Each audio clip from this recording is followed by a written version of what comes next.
ਸਤਿ ਸ੍ਰੀ ਅਕਾਲ ਜੀ। ਕਦੇ ਸੋਚਿਆ ਹੈ ਕਿ ਕੋਈ ਬੱਚਾ ਜਦੋਂ ਪਹਿਲੀ ਵਾਰ ਮਾਂ ਬੋਲਦਾ ਹੈ, ਉੱਥੋਂ ਲੈ ਕੇ ਗੁਰੂ ਨਾਨਕ ਦੇਵ ਜੀ ਦੀਆਂ ਗੁੰਝਲਦਾਰ ਸਾਖੀਆਂ ਨੂੰ ਸਮਝਣ ਤੱਕ ਦਾ ਸਫ਼ਰ ਕਿਵੇਂ ਪੂਰਾ ਕਰਦਾ ਹੈ ਨਾ ਕਮਾਲ ਦੀ ਗੱਲ। ਚਲੋ ਅੱਜ ਇਸੇ ਦਿਲਚਸਪ ਸਫ਼ਰ ਨੂੰ ਸਮਝਦੇ ਹਾਂ, ਦੇਖਦੇ ਹਾਂ ਕਿ ਬੱਚੇ ਦੇ ਵਧਣ ਦੇ ਨਾਲ-ਨਾਲ ਭਾਸ਼ਾ ਸਿਖਾਉਣ ਦਾ ਤਰੀਕਾ ਕਿਵੇਂ ਤੇ ਕਿਉਂ ਬਦਲਦਾ ਹੈ।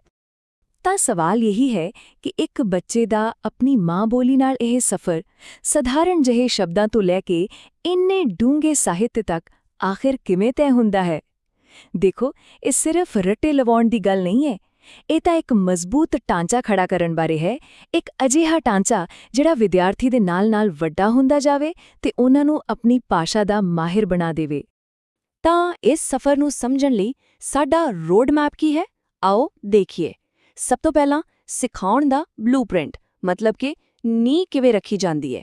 ਫਿਰ ਸਿਧਾਂਤ ਤੇ ਸੂਤਰ, ਇਹਨਾਂ 'ਚ ਕੀ ਫਰਕ ਹੈ। ਇਸ ਤੋਂ ਬਾਅਦ ਉਹ 3 ਖਾਸ ਪੜਾਅ ਜਿਨ੍ਹਾਂ 'ਚੋਂ ਸਿੱਖਿਆ ਲੰਘਦੀ ਹੈ। ਫਿਰ ਗੱਲ ਕਰਾਂਗੇ ਕਿ ਇਹ ਸਾਰਾ ਕੁਝ ਅਸਲ ਕਲਾਸਰੂਮ ਵਿੱਚ ਕਿਵੇਂ ਲਾਗੂ ਹੁੰਦਾ ਹੈ ਤੇ ਅਖੀਰ ਵਿੱਚ ਅਧਿਆਪਕਾਂ ਲਈ ਕੁਝ ਕੰਮ ਦੇ ਸਰੋਤਾਂ ਤੇ ਛਾਤ ਮਾਰਾਂਗੇ। ਚਲੋ ਫਿਰ ਸ਼ੁਰੂ ਕਰਦੇ ਹਾਂ। ਤਾਂ ਸ਼ੁਰੂਆਤ ਕਿੱਥੋਂ ਕਰੀਏ? ਦੇਖੋ, ਕੋਈ ਵੀ ਪਾਠ ਸ਼ੁਰੂ ਕਰਨ ਤੋਂ ਪਹਿਲਾਂ ਇੱਕ ਮਜ਼ਬੂਤ ਨੀਂਹ ਚਾਹੀਦੀ ਹੁੰਦੀ ਹੈ। ਇਹ ਮੂਲ ਸਿਧਾਂਤ ਅਸਲ ਵਿੱਚ ਉਹੀ ਬਲੂਪ੍ਰਿੰਟ ਨੇ ਜਿਨ੍ਹਾਂ ਤੇ ਸਿੱਖਿਆ ਦੀ ਪੂਰੀ ਇਮਾਰਤ ਖੜੀ ਹੁੰਦੀ ਹੈ।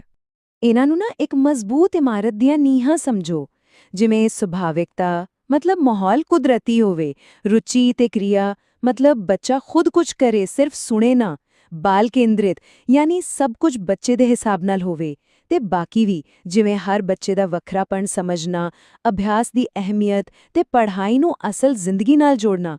ਇਹ ਸਿਧਾਂਤ ਹੀ ਪੱਕਾ ਕਰਦੇ ਨੇ ਕਿ ਸਿੱਖਿਆ ਸਿਰਫ ਜਾਣਕਾਰੀ ਦਾ ਲੈਣ ਦੇਣ ਨਾ ਬਣ ਜਾਵੇ, ਬਲਕਿ ਅਸਲ ਸਮਝ ਪੈਦਾ ਕਰੇ। ਤੇ ਇਹ ਹਰ ਪੱਧਰ ਤੇ ਜ਼ਰੂਰੀ ਨੇ, ਚਾਹੇ ਬੱਚਾ ਪਹਿਲੇ ਸ਼ਬਦ ਸਿੱਖ ਰਿਹਾ ਹੋਵੇ ਜਾਂ ਕੋਈ ਕਿਸ਼ੋਰ ਕਵਿਤਾ ਦੇ ਡੂੰਘੇ ਅਰਥ। ਪਰ ਇੱਥੇ ਇੱਕ ਬਹੁਤ ਹੀ ਦਿਲਚਸਪ ਗੱਲ ਹੈ, ਸਾਰੇ ਸਿਖਾਉਣ ਦੇ ਦਿਸ਼ਾ ਨਿਰਦੇਸ਼ ਇੱਕੋ ਜਿਹੇ ਨਹੀਂ ਹੁੰਦੇ। ਇੱਕ ਸਿਧਾਂਤ ਯਾਨੀ ਪ੍ਰਿੰਸੀਪਲ ਔਰ ਇੱਕ ਸੂਤਰ ਯਾਨੀ ਮੈਕਸਿਮ, ਇਹਨਾਂ ਦੋਹਾਂ ਵਿੱਚ ਜ਼ਮੀਨ ਆਸਮਾਨ ਦਾ ਫਰਕ ਹੈ। ਇਹ ਫਰਕ ਸਮਝਣਾ ਬਹੁਤ ਜ਼ਰੂਰੀ ਹੈ। ਚਲੋ ਦੇਖਦੇ ਹਾਂ ਕਿਵੇਂ। ਤਾਂ ਫਰਕ ਹੈ ਕਿ ਦੇਖੋ, ਸਿਧਾਂਤ ਮਨੋਵਿਗਿਆਨ ਤੇ ਆਧਾਰਿਤ ਹੁੰਦੇ ਨੇ ਤੇ ਹਾਲਾਤ ਮੁਤਾਬਿਕ ਢਲ ਜਾਂਦੇ ਨੇ, ਮਤਲਬ ਲਚਕੀਲੇ ਹੁੰਦੇ ਨੇ। ਜਿਵੇਂ ਬਾਲ ਕੇਂਦਰਿਤ ਹੋਣਾ ਇੱਕ ਸਿਧਾਂਤ ਹੈ, ਇਸ ਨੂੰ ਹਰ ਬੱਚੇ ਲਈ ਵੱਖ-ਵੱਖ ਤਰੀਕੇ ਨਾਲ ਲਾਗੂ ਕੀਤਾ ਜਾ ਸਕਦਾ ਹੈ। ਦੂਜੇ ਪਾਸੇ ਸੂਤਰ ਅਧਿਆਪਕਾਂ ਦੇ ਤਜਰਬੇ ਚੋਂ ਨਿਕਲਦੇ ਨੇ ਤੇ ਬੜੇ ਸਖਤ ਹੁੰਦੇ ਨੇ, ਜਿਵੇਂ ਕਿ ਪਹਿਲਾਂ ਬੋਲਣਾ ਸਿਖਾਓ ਫਿਰ ਲਿਖਣਾ। ਇਹ ਇੱਕ ਪੱਕਾ ਨਿਯਮ ਹੈ। ਸੋ ਸਿਧਾਂਤ ਸਾਨੂੰ ਕਿਉਂ ਦਾ ਜਵਾਬ ਦਿੰਦੇ ਨੇ ਤੇ ਸੂਤਰ ਸਿਰਫ ਕੀ ਕਰਨਾ ਹੈ ਦੱਸਦੇ ਨੇ। ਇੱਕ ਵਧੀਆ ਅਧਿਆਪਕ ਲਈ ਇਹ ਫਰਕ ਸਮਝਣਾ ਬਹੁਤ ਹੀ ਜ਼ਿਆਦਾ ਜ਼ਰੂਰੀ ਹੈ। ਠੀਕ ਹੈ, ਬਲੂਪ੍ਰਿੰਟ ਤਾਂ ਤਿਆਰ ਹੈ। ਹੁਣ ਦੇਖਦੇ ਹਾਂ ਕਿ ਇਸ ਦੀ ਇਮਾਰਤ ਕਿਵੇਂ ਉਸਾਰੀ ਜਾਂਦੀ ਹੈ। ਦੇਖੋ, ਭਾਸ਼ਾ ਸਿਖਾਉਣ ਦਾ ਸਫ਼ਰ 3 ਪੜਾਵਾਂ ਵਿੱਚ ਵੰਡਿਆ ਹੋਇਆ ਹੈ ਤੇ ਹਰ ਅਗਲਾ ਪੱਧਰ ਪਿਛਲੇ ਪੱਧਰ ਤੇ ਹੀ ਬਣਦਾ ਹੈ। ਸਫ਼ਰ ਸ਼ੁਰੂ ਹੁੰਦਾ ਹੈ ਪ੍ਰਾਇਮਰੀ ਪੱਧਰ ਤੋਂ, ਜਿੱਥੇ ਭਾਸ਼ਾ ਦੀ ਰਵਾਨਗੀ ਦੀ ਨੀਂਹ ਰੱਖੀ ਜਾਂਦੀ ਹੈ। ਉਸ ਤੋਂ ਬਾਅਦ ਆਂਦਾ ਹੈ ਮਿਡਲ ਪੱਧਰ, ਜਿੱਥੇ ਉਸ ਨੀਂਹ ਤੇ ਢਾਂਚਾ ਖੜਾ ਕੀਤਾ ਜਾਂਦਾ ਹੈ, ਮਤਲਬ ਵਿਆਕਰਣ ਵਗੈਰਾ। ਤੇ ਅਖੀਰ ਵਿੱਚ ਸੈਕੰਡਰੀ ਪੱਧਰ ਤੇ ਇਸ ਦੀ ਉੱਨਤ ਵਰਤੋਂ ਸਿਖਾਈ ਜਾਂਦੀ ਹੈ, ਯਾਨੀ ਇਮਾਰਤ ਨੂੰ ਮੁਕੰਮਲ ਕੀਤਾ ਜਾਂਦਾ ਹੈ। ਹਰ ਪੜਾਵ ਦਾ ਆਪਣਾ ਖਾਸ ਮਕਸਦ ਹੈ ਤੇ ਕਿਸੇ ਨੂੰ ਵੀ ਛੱਡਿਆ ਨਹੀਂ ਜਾ ਸਕਦਾ। ਤਾਂ ਪ੍ਰਾਇਮਰੀ ਪੱਧਰ ਤੇ ਸਾਰਾ ਜ਼ੋਰ ਨੀਂਹ ਮਜ਼ਬੂਤ ਕਰਨ ਤੇ ਹੁੰਦਾ ਹੈ। ਮਤਲਬ ਕਿ ਬੱਚਾ ਆਪਣੀ ਮਾਂ ਬੋਲੀ ਨੂੰ ਬਿਨਾਂ ਰੁਕੇ ਬੜੀ ਰਵਾਨਗੀ ਨਾਲ ਬੋਲ ਸਕੇ, ਉਸ ਦਾ ਉਚਾਰਨ ਬਿਲਕੁਲ ਸ਼ੁੱਧ ਹੋਵੇ, ਉਸ ਕੋਲ ਰੋਜ਼ਾਨਾ ਵਰਤੋਂ ਵਾਲੇ ਸ਼ਬਦ ਹੋਣ ਤੇ ਉਹ ਲਿਪੀ ਯਾਨੀ ਊੜਾ, ਆੜਾ, ਈੜੀ ਨੂੰ ਚੰਗੀ ਤਰ੍ਹਾਂ ਪਹਿਚਾਨਦਾ ਹੋਵੇ ਤੇ ਲਿਖ ਸਕੇ। ਅਸਲ ਵਿੱਚ ਭਾਸ਼ਾ ਨਾਲ ਪਿਆਰ ਦੀ ਸ਼ੁਰੂਆਤ ਇੱਥੋਂ ਹੀ ਹੁੰਦੀ ਹੈ। ਹੁਣ ਆਉਂਦੇ ਹਾਂ ਮਿਡਲ ਪੱਧਰ ਤੇ। ਇੱਥੇ ਕਹਾਣੀ ਥੋੜੀ ਅੱਗੇ ਵੱਧਦੀ ਹੈ। ਹੁਣ ਸਿਰਫ ਸ਼ਬਦ ਨਹੀਂ, ਸਗੋਂ ਸ਼ਬਦਾਵਲੀ ਵਿੱਚ ਮੁਹਾਵਰੇ ਤੇ ਅਖਾਣ ਵੀ ਜੁੜ ਜਾਂਦੇ ਨੇ। ਵਿਆਕਰਣ ਦੇ ਨਿਯਮਾਂ ਨਾਲ ਰਸਮੀ ਜਾਣ-ਪਛਾਣ ਹੁੰਦੀ ਹੈ ਤੇ ਬੱਚਿਆਂ ਨੂੰ ਤੇਜ਼ੀ ਨਾਲ ਪੜ੍ਹਨ ਤੇ ਖੁਦ ਪੜ੍ਹਨ ਲਈ ਉਤਸ਼ਾਹਿਤ ਕੀਤਾ ਜਾਂਦਾ ਹੈ। ਇੱਥੇ ਬਾਲ ਕੇਂਦਰਿਤ ਸਿਧਾਂਤ ਹੋਰ ਵੀ ਜ਼ਰੂਰੀ ਹੋ ਜਾਂਦਾ ਹੈ, ਕਿਉਂਕਿ ਹੁਣ ਪੜ੍ਹਾਈ ਨੂੰ ਬੱਚੇ ਦੀ ਵੱਧ ਰਹੀ ਸੋਚਣ ਸ਼ਕਤੀ ਦੇ ਨਾਲ ਮਿਲਾਉਣਾ ਪੈਂਦਾ ਹੈ। ਤੇ ਫਿਰ ਆਉਂਦਾ ਹੈ ਸਭ ਤੋਂ ਉੱਚਾ ਪੱਧਰ, ਸੈਕੰਡਰੀ। ਇੱਥੇ ਆ ਕੇ ਵਿਦਿਆਰਥੀ ਸਿਰਫ ਭਾਸ਼ਾ ਸਿੱਖ ਨਹੀਂ ਰਹੇ ਹੁੰਦੇ, ਬਲਕਿ ਉਸ ਵਿੱਚ ਮਾਹਿਰ ਬਣ ਰਹੇ ਹੁੰਦੇ ਨੇ। ਉਹ ਬੋਲਣ ਤੇ ਲਿਖਣ ਦੋਵਾਂ ਵਿੱਚ ਮੁਹਾਰਤ ਹਾਸਲ ਕਰਦੇ ਨੇ। ਉਹਨਾਂ ਦੀ ਜਾਣ-ਪਹਿਚਾਣ ਸਾਹਿਤ ਨਾਲ ਤੇ ਰਸ, ਛੰਦ, ਅਲੰਕਾਰ ਵਰਗੀਆਂ ਬਰੀਕੀਆਂ ਨਾਲ ਹੁੰਦੀ ਹੈ। ਤੇ ਸਭ ਤੋਂ ਜ਼ਰੂਰੀ, ਉਹਨਾਂ ਨੂੰ ਆਪਣੇ ਆਉਣ ਵਾਲੇ ਕੰਮਕਾਜੀ ਜੀਵਨ ਲਈ ਤਿਆਰ ਕੀਤਾ ਜਾਂਦਾ ਹੈ, ਜਿੱਥੇ ਭਾਸ਼ਾ ਉਹਨਾਂ ਦਾ ਸਭ ਤੋਂ ਵੱਡਾ ਔਜ਼ਾਰ ਬਣਦੀ ਹੈ। ਸੋ ਜੇ ਪੂਰੇ ਸਫ਼ਰ ਨੂੰ ਇੱਕ ਲਾਈਨ ਵਿੱਚ ਸਮਝਣਾ ਹੋਵੇ ਤਾਂ ਇਹ ਇੱਕ ਵਿਦਿਆਰਥੀ ਨੂੰ ਸਿਰਫ ਸ਼ੁੱਧ ਬੋਲਣ ਤੋਂ ਲੈ ਕੇ ਭਾਸ਼ਾ ਨੂੰ ਸੋਚਣ, ਪਰਖਣ ਤੇ ਆਪਣੇ ਕੰਮਕਾਜ ਵਿੱਚ ਇੱਕ ਸਾਧਨ ਵਾਂਗ ਵਰਤਣ ਦੇ ਕਾਬਿਲ ਬਣਾਉਂਦਾ ਹੈ। ਵਾਕਈ ਇੱਕ ਕਮਾਲ ਦੀ ਤਬਦੀਲੀ ਹੈ। ਗੱਲਾਂ ਤਾਂ ਬਹੁਤ ਵਧੀਆ ਨੇ, ਸਿਧਾਂਤ ਵੀ ਸਮਝ ਆ ਗਏ, ਪਰ ਅਸਲ ਕਲਾਸਰੂਮ ਵਿੱਚ ਇਹ ਸਭ ਕਿਵੇਂ ਦਿਖਾਈ ਦਿੰਦਾ ਹੈ? ਚਲੋ ਕੁਝ ਅਸਲ ਉਦਾਹਰਣਾਂ ਨਾਲ ਇਸ ਨੂੰ ਹੋਰ ਚੰਗੀ ਤਰ੍ਹਾਂ ਸਮਝਦੇ ਹਾਂ। ਮੰਨ ਲਓ ਇੱਕ ਨਵਾਂ ਵਾਕਾਂਸ਼ ਸਿਖਾਣਾ ਹੈ। ਜੇ ਸੁਭਾਵਿਕਤਾ ਦੇ ਸਿਧਾਂਤ ਨੂੰ ਵਰਤਾਂਗੇ ਤਾਂ ਉਸ ਵਾਕਾਂਸ਼ ਨੂੰ ਕਿਸੇ ਕਹਾਣੀ ਜਾਂ ਗੱਲਬਾਤ ਵਿੱਚ ਵਰਤਾਂਗੇ ਤਾਂ ਜੋ ਬੱਚਾ ਉਸ ਦਾ ਅਸਲ ਮਤਲਬ ਸਮਝੇ।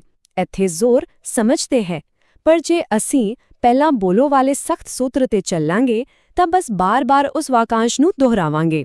ਇੱਥੇ ਜ਼ੋਰ ਸਿਰਫ ਯਾਦ ਕਰਨ ਤੇ ਹੈ, ਸਮਝ ਤੇ ਨਹੀਂ। ਦੇਖਿਆ ਕਿੰਨਾ ਵੱਡਾ ਫਰਕ ਹੈ ਦੋਵਾਂ ਤਰੀਕਿਆਂ ਵਿੱਚ? ਤੇ ਇੱਕੋ ਸਿਧਾਂਤ ਵੱਖ-ਵੱਖ ਪੱਧਰਾਂ ਤੇ ਕਿਵੇਂ ਲਾਗੂ ਹੁੰਦਾ ਹੈ, ਆਓ ਦੇਖੀਏ। ਪ੍ਰਾਇਮਰੀ ਪੱਧਰ ਤੇ ਇੱਕ ਬੱਚਾ ਹੈ ਜਿਸ ਨੂੰ ਅੱਖਰ ਪਛਾਣਨ ਵਿੱਚ ਮੁਸ਼ਕਿਲ ਆ ਰਹੀ ਹੈ। ਇੱਥੇ ਵਿਅਕਤੀਗਤ ਭਿੰਨਤਾ ਦਾ ਸਿਧਾਂਤ ਕਹਿੰਦਾ ਹੈ ਕਿ ਉਸ ਲਈ ਵੱਖ-ਵੱਖ ਤਸਵੀਰਾਂ ਜਾਂ ਖੇਡਾਂ ਦੀ ਵਰਤੋਂ ਕਰੋ। ਹੁਣ ਸੈਕੰਡਰੀ ਪੱਧਰ ਤੇ ਆ ਜਾਓ। ਇੱਥੇ ਇੱਕ ਵਿਦਿਆਰਥੀ ਹੈ ਜੋ ਪੜ੍ਹਨ ਲਿਖਣ ਵਿੱਚ ਤਾਂ ਬਹੁਤ ਹੁਸ਼ਿਆਰ ਹੈ, ਪਰ ਸਭ ਦੇ ਸਾਹਮਣੇ ਬੋਲਣ ਤੋਂ ਡਰਦਾ ਹੈ। ਉਸ ਲਈ ਇਹੀ ਸਿਧਾਂਤ ਕਹਿੰਦਾ ਹੈ ਕਿ ਪਹਿਲਾਂ ਉਸ ਨੂੰ ਛੋਟੇ ਗਰੁੱਪ ਵਿੱਚ ਬੋਲਣ ਦਾ ਮੌਕਾ ਦਿਓ। ਦੇਖੋ, ਸਿਧਾਂਤ ਇੱਕੋ, ਪਰ ਲਾਗੂ ਕਰਨ ਦਾ ਤਰੀਕਾ ਬਿਲਕੁਲ ਵੱਖਰਾ। ਮਕਸਦ ਸਿਰਫ ਇੱਕ ਹੈ, ਵਿਦਿਆਰਥੀ ਦੀ ਲੋੜ ਪੂਰੀ ਕਰਨਾ। ਚਲੋ ਹੁਣ ਖਾਸ ਤੌਰ ਤੇ ਸੈਕੰਡਰੀ ਪੱਧਰ ਦੀ ਗੱਲ ਕਰੀਏ। ਸਾਹਿਤ ਪੜ੍ਹਾਉਣਾ ਸਿਰਫ ਕਿਤਾਬਾਂ ਫੜਾ ਦੇਣਾ ਨਹੀਂ ਹੁੰਦਾ, ਇਹ ਇੱਕ ਕਲਾ ਹੈ। ਪਹਿਲਾ ਕਦਮ ਹੈ ਵਿਦਿਆਰਥੀ ਦੀ ਆਪਣੀ ਸੋਚ, ਉਸ ਦੀ ਸਿਰਜਣਾਤਮਕ ਸ਼ਕਤੀ ਨੂੰ ਜਗਾਉਣਾ।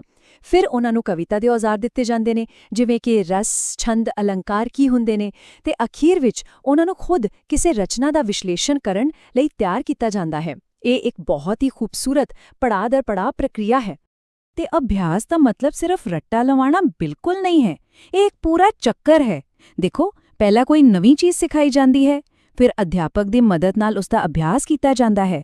ਉਸ ਤੋਂ ਬਾਅਦ ਵਿਦਿਆਰਥੀ ਖੁਦ ਕੋਸ਼ਿਸ਼ ਕਰਦਾ ਹੈ ਤੇ ਅਖੀਰ ਵਿੱਚ ਉਸ ਨੂੰ ਵਾਰ-ਵਾਰ ਦੁਹਰਾ ਕੇ ਪੱਕਾ ਕੀਤਾ ਜਾਂਦਾ ਹੈ। ਜਦੋਂ ਇਹ ਚੱਕਰ ਪੂਰਾ ਹੁੰਦਾ ਹੈ, ਉਦੋਂ ਜਾ ਕੇ ਅਸਲ ਮੁਹਾਰਤ ਹਾਸਿਲ ਹੁੰਦੀ ਹੈ। ਗਿਆਨ ਸਿਰਫ ਕਿਤਾਬਾਂ ਵਿੱਚ ਨਹੀਂ, ਦਿਮਾਗ ਵਿੱਚ ਪੱਕਾ ਹੋ ਜਾਂਦਾ ਹੈ।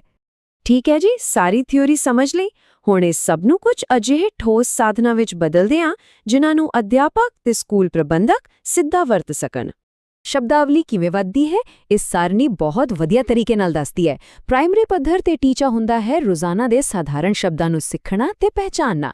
ਮਿਡਲ ਪੱਧਰ ਤੇ ਆ ਕੇ ਦਾਇਰਾ ਵੱਡਾ ਹੋ ਜਾਂਦਾ ਹੈ, ਗੁੰਝਲਦਾਰ ਸ਼ਬਦ, ਮੁਹਾਵਰੇ, ਅਖਾਣ ਤੇ ਉਹਨਾਂ ਨੂੰ ਸਹੀ ਥਾਂ ਤੇ ਵਰਤਣਾ। ਤੇ ਸੈਕੰਡਰੀ ਪੱਧਰ ਤੱਕ ਪਹੁੰਚ ਕੇ ਉਹੀ ਵਿਦਿਆਰਥੀ ਸਾਹਿਤਕ ਤੇ ਤਕਨੀਕੀ ਸ਼ਬਦਾਂ ਦਾ ਵਿਸ਼ਲੇਸ਼ਣ ਕਰ ਰਹੇ ਹੁੰਦੇ ਨੇ। ਸੋ ਹਰ ਪੱਧਰ ਅਗਲੇ ਪੱਧਰ ਲਈ ਜ਼ਮੀਨ ਤਿਆਰ ਕਰਦਾ ਹੈ। ਖਾਸ ਕਰਕੇ ਪ੍ਰਾਇਮਰੀ ਅਧਿਆਪਕਾਂ ਲਈ ਇਹ ਇੱਕ ਬਹੁਤ ਹੀ ਕੰਮ ਦੀ ਚੈੱਕਲਿਸਟ ਹੈ। ਜਦੋਂ ਵੀ ਕੋਈ ਨਵੇਂ ਸ਼ਬਦ ਸਿਖਾਉਣੇ ਹੋਣ ਤਾਂ ਇਹ ਯਕੀਨੀ ਬਣਾਓ ਕਿ ਉਹ ਕਿਸੇ ਕਹਾਣੀ ਜਾਂ ਗੀਤ ਵਿੱਚ ਆਉਣ। ਤਸਵੀਰਾਂ ਦੀ ਵਰਤੋਂ ਕਰੋ, ਕੋਈ ਖੇਡ ਸ਼ਾਮਿਲ ਕਰੋ, ਬੱਚਿਆਂ ਨੂੰ ਬੋਲਣ ਤੇ ਲਿਖਣ ਦੋਵਾਂ ਦੇ ਮੌਕੇ ਦਿਓ ਤੇ ਅਗਲੇ ਦਿਨ ਲਈ ਇੱਕ ਛੋਟੀ ਜਿਹੀ ਦੁਹਰਾਈ ਜ਼ਰੂਰ ਰੱਖੋ। ਇਹ ਸਿਰਫ ਇੱਕ ਲਿਸਟ ਨਹੀਂ, ਇਹ ਉਹਨਾਂ ਸਾਰੇ ਸਿਧਾਂਤਾਂ ਨੂੰ ਅਮਲ ਵਿੱਚ ਲਿਆਉਣ ਦਾ ਤਰੀਕਾ ਹੈ ਜਿਨ੍ਹਾਂ ਦੀ ਅਸੀਂ ਗੱਲ ਕੀਤੀ ਹੈ। ਇਹ ਗ੍ਰਾਫ ਖਾਸ ਕਰਕੇ ਸਕੂਲ ਦੇ ਪ੍ਰਬੰਧਕਾਂ ਤੇ ਵਿਭਾਗ ਦੇ ਮੁਖੀਆਂ ਲਈ ਹੈ। ਇਹ ਬਿਲਕੁਲ ਸਾਫ਼-ਸਾਫ਼ ਦਿਖਾਉਂਦਾ ਹੈ ਕਿ ਸਰੋਤਾਂ ਦੀ ਲੋੜ ਹਰ ਪੱਧਰ ਤੇ ਕਿਵੇਂ ਬਦਲਦੀ ਹੈ। ਪ੍ਰਾਇਮਰੀ ਲਈ ਖਿਡੌਣੇ, ਚਾਰਟ ਤੇ ਹੋਰ ਮੁੱਢਲੀ ਸਮੱਗਰੀ ਤੇ ਜ਼ਿਆਦਾ ਖਰਚ ਦੀ ਲੋੜ ਹੈ। ਮਿਡਲ ਪੱਧਰ ਲਈ ਲਾਇਬ੍ਰੇਰੀ ਦੀਆਂ ਕਿਤਾਬਾਂ ਤੇ ਵਿਆਕਰਣ ਗਾਈਡਾਂ ਜ਼ਰੂਰੀ ਨੇ ਤੇ ਸੈਕੰਡਰੀ ਲਈ ਸਾਹਿਤਕ ਕਿਤਾਬਾਂ ਤੇ ਕੰਮਕਾਜ ਨਾਲ ਜੁੜੇ ਸਾਧਨ ਚਾਹੀਦੇ ਨੇ। ਜੇ ਸਹੀ ਪੱਧਰ ਤੇ ਸਹੀ ਸਰੋਤ ਨਹੀਂ ਹੋਣਗੇ ਤਾਂ ਨਤੀਜਾ ਇੱਕ ਕਮਜ਼ੋਰ ਨਹੀਂ ਹੋਵੇਗਾ।